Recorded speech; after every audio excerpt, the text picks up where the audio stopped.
कैसा गए? हाँ जी कि गोरिया चांद के अजोरिया नियन गोर बाड़ू हो।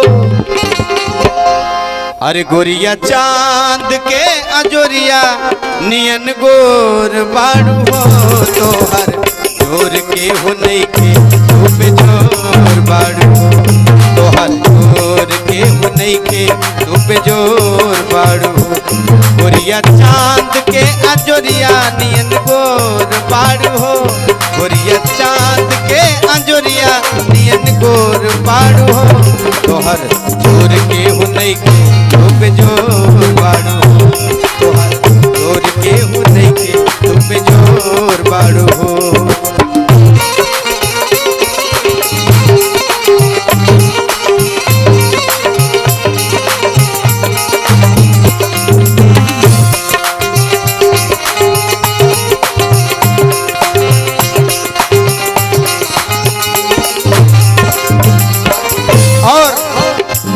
तोहर ओठ चटकार बागुलाबी नियन।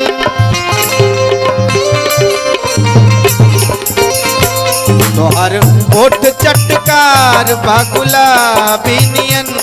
गाल उगल बनेना शराबी नियन।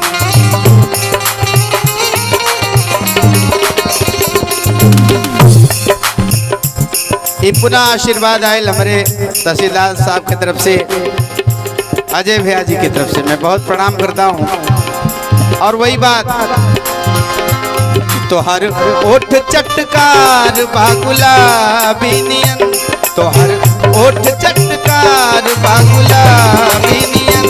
गाल उगल बनेना शराबी नियन।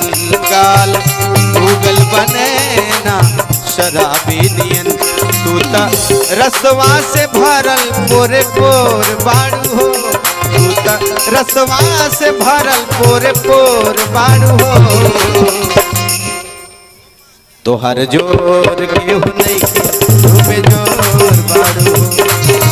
जोर के हो नहीं के तू पे जोर बाड़ू हो। गोरिया चांद के अजोरिया नियन गोर बाड़ू हो।